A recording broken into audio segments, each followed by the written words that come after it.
ದಲಿತ ವಿವಿಧ ಸಂಘಟನೆಯ ಅಧ್ಯಕ್ಷರೇ, ಪದಾಧಿಕಾರಿಗಳೇ, ಈ ಕಾರ್ಯಕ್ರಮ ಭಾಗವಹಿಸಿದ ಎಲ್ಲ ಆತ್ಮೀಯ ಬಂಧುಗಳೇ, ನಾವು 194ನೇ ಜಯಂತಿಯನ್ನ ಸಾವಿತ್ರಿಬಾಯಿ ಫುಲೆ ಅವರ ಜಯಂತಿನ ಆಚರಣೆ ಮಾಡ್ತಾ ಇದ್ದೀವಿ. ಈ ಜಯಂತಿ ಮೂಲಕ ಸಮಾಜದಲ್ಲಿರುವಂಥ ಅನಿಷ್ಟ ಪದ್ಧತಿಗಳು, ಜಾತಿ ವ್ಯವಸ್ಥೆ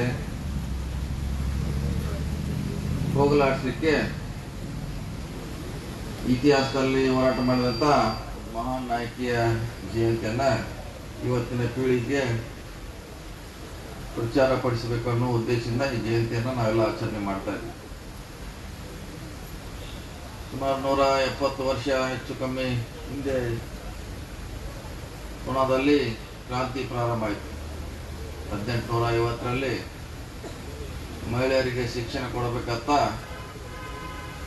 ಸಾವಿತ್ರಿಬಾಯಿ ಫುಲೆ ಮತ್ತು ಜ್ಯೋತಿಬಾ ಫುಲೆ ನೇತೃತ್ವದಲ್ಲಿ ಒಂದು ಕ್ರಾಂತಿ ಪ್ರಾರಂಭ ಆಯಿತು. ಆವಾಗೆಲ್ಲ ನೀವು ನೇರವಾಗಿ ಹೋಗಿ ಶಿಕ್ಷಣ ಪಡೆಯುವಂಥ ವ್ಯವಸ್ಥೆ ಇರಲಿಲ್ಲ. ಸರ್ಕಾರಿ ಶಾಲೆಗೆ ಹೋಗ್ಬೋದು, ನಾವು ದುಡ್ಡಿದ್ರೆ ಖಾಸಗಿ ಶಾಲೆಗೆ ಹೋಗ್ಬೋದು, ಇನ್ನೂ ದುಡ್ಡಿದ್ರೆ ವಿದೇಶಕ್ಕೆ ಹೋಗ್ಬೋದು. ಆ ಪದ್ಧತಿ ಇವತ್ತು ನೋಡ್ತೀವಿ. ಆದರೆ ಆ ಸಂದರ್ಭದಲ್ಲಿ ಶಿಕ್ಷಣ ಕಲಿಲಿಕ್ಕೆ ನಮಗೆಲ್ಲ ನಿರ್ಬಂಧ ಇದೆ. ನಾವು ಯಾರು ಶಿಕ್ಷಣ ಕಲಿಬಾರ್ದು, ಶಿಕ್ಷಣ ಕಲಿಸುವಂತ ವ್ಯವಸ್ಥೆ ಇದ್ರೆ ಅವ್ರಿಗೆ ತೊಂದರೆ ಕೊಡುವಂತ ಇದೀಗ ಭಾಷೆನಲ್ಲಿ ಹೇಳ್ತಾರ. 2 ಸೀರೆ ಒಯ್ತಾರ. ಒಂದು ಸೀರೆಯನ್ನ ಅವಾಗ ಸೆಗಣಿ ಮಣ್ಣು ಗಾಳಿ ಹರಿಸುವಂತ ಪದ್ಧತಿ. ಸೊ ಅದನ್ನ ಅಲ್ಲಿ ಶಾಲೆಗೆ ಹೋಗಿ ಬದಲಾಯಿಸಿ ಶಾಲೆಯನ್ನ ಪಾಠ ಮಾಡ್ತಿರೋ ಅಂತ ಕಠಿಣ ದಿನಗಳಲ್ಲಿ ನಮಗೋಸ್ಕರ ವಿಶೇಷವಾಗಿ ಮಹಿಳೆಯರಿಗೆ ಶಿಕ್ಷಣ ಕೊಡಬೇಕು, ಮಹಿಳೆಯರಿಗೆ ಕೂಡ ಶಿಕ್ಷಣ ಕ್ರಾಂತಿ ಮಾಡಬೇಕಂತ ಒಂದು ಛಲದಿಂದ ಅವರು ನಮ್ಮ ಜೀವನವನ್ನ ಮಹಿಳೆಯರ ರೀತಿಯಾಗಿ ಮಾಡೋ ಮೂಲಕ ಇವತ್ತು ನೀವು ಮಹಿಳೆಯರು ಶಿಕ್ಷಣ ಕಲಿತು ಇವತ್ತು ಇಲ್ಲಿ ಕೂತಿದ್ದೀವಿ. ಆವತ್ತು ಆ ಕ್ರಾಂತಿ ಆಗದಿದ್ರೆ ತಡವಾಗ್ತಿತ್ತು. ಶಿಕ್ಷಣ ಸಿಕ್ತಿತ್ತು ಸ್ವತಂತ್ರ ನಂತರ. ಬಾಬಾ ಸಾಹೇಬ್ ಅಂಬೇಡ್ಕರ್ ಅವರ ಸಂವಿಧಾನ ಮೂಲಕ ನಮ್ಗೆ ಶಿಕ್ಷಣ ಸಿಕ್ಕಿತ್ತು. ಯಾವಾಗ? 70 ವರ್ಷದ ನಂತರ. ಅದಕ್ಕಿಂತ 70 ವರ್ಷ ಮುಂಚೆ ಸಿಗ್ಲಿಕ್ಕೆ ಕಾರಣ ಅಂದ್ರೆ ಸಾವಿತ್ರಿಬಾಯಿ ಫುಲೆ ಮಹಿಳೆಯರಿಗೆ ಶಿಕ್ಷಣ ಕೊಡಲಿಕ್ಕೆ ಪ್ರಾರಂಭ ಮಾಡಿದ್ರು. ಅದಕ್ಕೋಸ್ಕರ ಈ ಚಿಕ್ಕ ಕಾರ್ಯಕ್ರಮ ಮೂಲಕ ನಿಮ್ಮಲ್ಲಿ ಜಾಗೃತಿ ಮೂಡಿಸಬೇಕು, ಅವ್ರ ಬಗ್ಗೆ ನೀವು ಹೆಚ್ಚು ತಿಳ್ಕೋಬೇಕು. ಸಾವಿತ್ರಿಬಾಯಿ ಫುಲೆ ಬಗ್ಗೆ, ಜ್ಯೋತಿಬಾ ಫುಲೆ ಬಗ್ಗೆ ನೀವು ಕೂಡ ನಿಮ್ಮ ಪರಿಸರ, ಸಮಾಜ, ಕುಟುಂಬಕ್ಕೆ ಹೇಳುವಂತ ಪ್ರಯತ್ನ ಆಗಬೇಕು. ಅದು ನಮ್ಮ ಸಭೆಯ ಉದ್ದೇಶ ಆಗಿದೆ. ಜೊತೆಗೆ ಬಾಬಾ ಸಾಹೇಬ್ ಅಂಬೇಡ್ಕರ್ ಅವರು, ಶಾಹು ಮಹಾರಾಜ್ ಅವರು, ಮೈಸೂರಿನ ಒಡೆಯರ್ ಅವರು, ಪೆರಿಯಾರ್ ಅವರು, ನಾರಾಯಣ ಗುರು ಅವರು, ಇನ್ನೂ ಅನೇಕ ಮಹಾನ್ ನಾಯಕರು ನಿಮಗೋಸ್ಕರ 100, 200, 300 ವರ್ಷ, 400 ವರ್ಷ, 12ನೇ ಶತಮಾನದಲ್ಲಿ ಬಸವಣ್ಣವರು ಹೋರಾಟ ಮಾಡಿ ನಿಮ್ಮನ್ನೆಲ್ಲ ಶಿಕ್ಷಣ ಕೊಡಬೇಕು, ಸಮಾನತೆ ಮಾಡಬೇಕು, ನೀವು ಕೂಡ ಎಲ್ಲರಂತೆ ಮುಖ್ಯವಾಹಿನಿ ಬರಬೇಕಂತ ಅವ್ರ ಹೋರಾಟ ಆಗಿತ್ತು.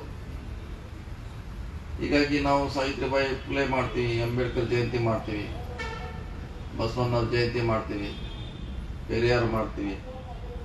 ಉದ್ದೇಶ ಅಂದ್ರೆ ಅವ್ರ ಹೋರಾಟ ಏನಿತ್ತು, ನಿಮ್ಗೋಸ್ಕರ ಏನ್ ತ್ಯಾಗ ಮಾಡಿದ್ರು ಅನ್ನೋದು ಕೂಡ ಈ ಜಯಂತಿ ಮೂಲಕ ನಿಮ್ಗೆ ಹೇಳುವಂತ ಪ್ರಯತ್ನವನ್ನು ಮಾಡ್ತಾ ಇದ್ವಿ. ಆ ಮಹಾನ್ ನಾಯಕರನ್ನು ನೀವು ಮರಿಬಾರ್ದು ಅನ್ನೋ ನಮ್ಮ ಉದ್ದೇಶ. ನೀವು ಯಾವಾಗ ಮರಿತೀರಿ ಅದನ್ನ ಸಮಾಜ ಕೂಡ ಮರ್ತು ಹೋಗ್ತದ, ಇತಿಹಾಸ ಕೂಡ ಮರ್ತು ಹೋಗ್ತದ. ಅವಾಗ ಯಾರು ಮುಂದೆ ಬರ್ತಾರಂದ್ರೆ ನಿಮ್ಗೇನು ತೊಂದರೆ ಕೊಟ್ಟಿರಲ್ಲ ಅವ್ರು ಬರ್ತಾರೆ. ನಾವು ನಿಮ್ಗೆಲ್ಲ ಶಿಕ್ಷಣ ಕೊಟ್ಟಿವಿ, ನಿಮ್ನೆಲ್ಲ ಎಷ್ಟು ಮೇಲ್ ತಂದೀವಿ, ನಿಮ್ಮನ್ನ ಹಾಗೆ ಮಾಡಿದ್ವಿ ಹೇಳ್ತಾರೆ. ಆದರೆ ನಮ್ಗೆ ನಿಜವಾಗಿ ನಮ್ಮನ್ನ ಸಮಾಜದಲ್ಲಿ ಗುರುತಿಸುವಂತ ಪ್ರಶ್ನೆ ಮಾಡಿದವರು ಇವರೆಲ್ಲ ಮಹಾನ್ ನಾಯಕರು. ಅದಕ್ಕಾಗಿ ಇವ್ರನ್ನ ಯಾವ ಸಂದರ್ಭದಲ್ಲಿ ಕೂಡ ಮರಿಕೂಡ್ದು. ಅವ್ರ ಫೋಟೋಗಳನ್ನ ದಿನನಿತ್ಯ ನೋಡ್ಬೇಕು. ನೀವು ನಿಮ್ಮ ಮನೆಯಲ್ಲಿ ವಿದ್ಯಾರ್ಥಿಗಳಿದ್ರೆ ನಿಮ್ಮ ಹಾಸ್ಟೆಲ್ನಲ್ಲಿ ಅವ್ರ ಫೋಟೋಗಳನ್ನ ಹಾಕ್ಬೇಕು. ಅವ್ರ ವಿಚಾರಗಳನ್ನ ದಿನ ಪ್ರತಿ ನೀವು ತಿಳ್ಕೊಳ್ಳುವಂತ ಪ್ರಯತ್ನ ಆಗಬೇಕು. ಯಾಕಂದ್ರೆ ಹಿಂದೆ ನಮ್ಗೆ ಯಾರು ತೊಂದರೆ ಕೊಟ್ಟಾರೆ ಈಗ ಅವ್ರು ಮುಂದೆ ಬಂದಾರೆ. ಈಗ ನಿಮ್ಮನ್ನೆಲ್ಲ ನಾವು ಹಿಂಗೆ ಮಾಡಿದ್ವಿ ಹಂಗೆ ಮಾಡಿದ್ವಿ, ಎಲ್ಲಿ ಅವಕಾಶ ಸಿಗ್ತದೆ ನಮ್ಗೆ ತೊಂದರೆ ಕೊಡ್ಲಿಕ್ಕೆ ಪ್ರಯತ್ನ ಮಾಡ್ತಾನೆ ಇರ್ತಾರೆ ಅವ್ರು.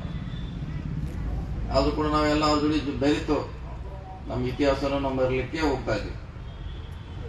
ನಮ್ಮ ಇತಿಹಾಸವನ್ನ ನಾವು ಯಾವ ಕಾಲಕ್ಕೂ ಮರಿ ಕುಡ್ದು ನಮಗಾಗಿರುವಂಥ ಅನ್ಯಾಯವನ್ನ ನಾವು ಹಿಂದಿಯನ್ನು ಕಳ್ಕೊಂಡಿದ್ದೀವಿ, ಆರ್ಥಿಕವಾಗಿ, ಸಾಮಾಜಿಕವಾಗಿ, ಶೈಕ್ಷಣಿಕವಾಗಿ. ಅದ್ರ ಮುಂದಿನ ದಿನಗಳಲ್ಲಿ ನೀವು ನಿಮ್ಮ ಮಕ್ಕಳ ಪಡಿಬೇಕು, ನಾವು ಆ ಉನ್ನತ ಹುದ್ದೆಯಲ್ಲಿ ಬರಬೇಕು ಅನ್ನೋ ಛಲ ಈ ಜಯಂತಿ ಮೂಲಕ ಬರಬೇಕು ಅನ್ನೋ ಕಾರಣಕ್ಕಾಗಿ ಈ ಜಯಂತಿಯನ್ನು ನಾವು ಮಾಡ್ತಾ ಇದ್ದೀವಿ. ಅದೇ ರೀತಿ ಬಾಬಾ ಸಾಹೇಬ್ ಅಂಬೇಡ್ಕರ್ ಅವರು ಕೂಡ ಸಂವಿಧಾನ ಬರೋದ್ರಿಂದ ನೀವೆಲ್ಲ ಇವತ್ತು ಶಿಕ್ಷಣ ಕಲಿಯಲಿಕ್ಕೆ ಡಾಕ್ಟರ್ ಆಗಿದ್ರಿ, ಇಂಜಿನಿಯರ್ ಆಗಿದ್ರಿ, ಮಂತ್ರಿಗಳಾಗಿದ್ರಿ, ಶಾಸಕರಾಗಿದ್ರಿ, ಉದ್ಯಮಿಗಳಾಗಿದ್ರಿ.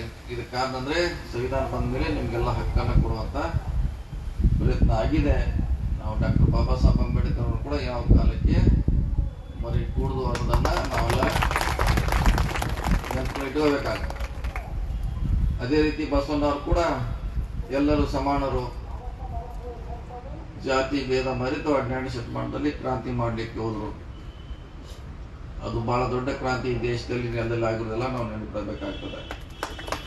ಅಂತ ಕ್ರಾಂತಿ ನಮ್ಮನ್ನೆಲ್ಲ ಎಲ್ಲ ಜಾತಿಯವನ್ನ, ಕೆಲವರ್ಗ ಜಾತಿಯವರನ್ನ ಒಂದೇ ವೇದಿಕೆಯಲ್ಲಿ ತರುವ ಮೂಲಕ ಸಮಾನತೆ ಕೊಡುವಂತ ಪ್ರಯತ್ನ 12ನೇ ಶತಮಾನದಲ್ಲಿ ಕೂಡ ಆಗಿದ್ದು ನಾವು ನೋಡಿದ್ವಿ.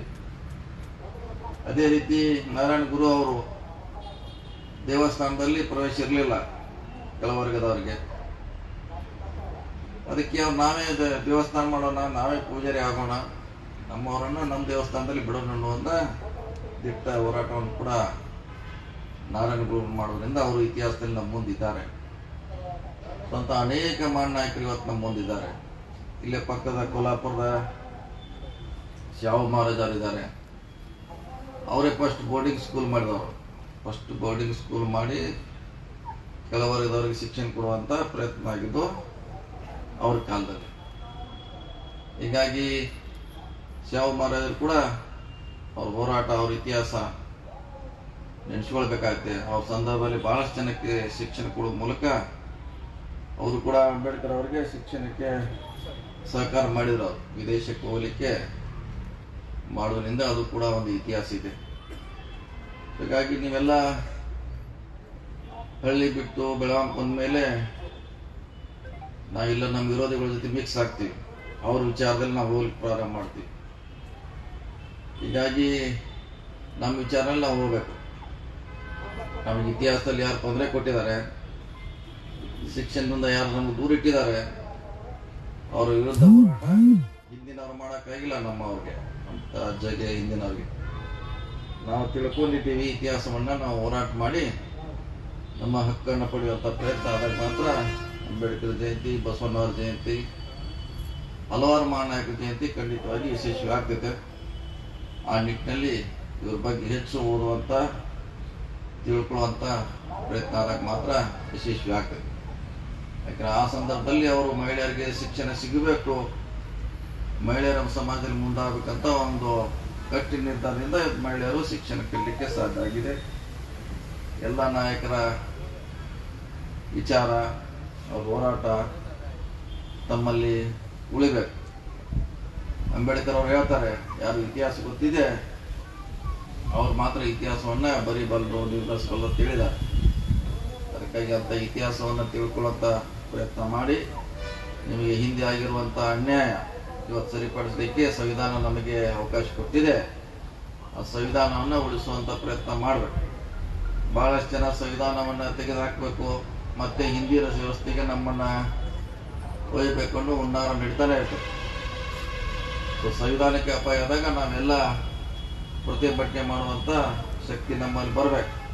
ಇಲ್ಲಾಂದ್ರೆ ಬರೀ ಮಲ್ಲೇಶ್ ಚಗೋಲಿ ಅವ್ರನ್ನ ಆದ್ಮೇಲೆ ಕರ್ಕೊಂಬಂದ ಒಂದು ಟೈರ್ ಸುಟ್ಟ ಚೆನ್ನಮ್ಮ ಸರ್ಕಲ್ ಆಗೋ ಅಷ್ಟ ಅಲ್ಲ, ನೀವೆಲ್ಲರೂ ಬರ್ಬೇಕು.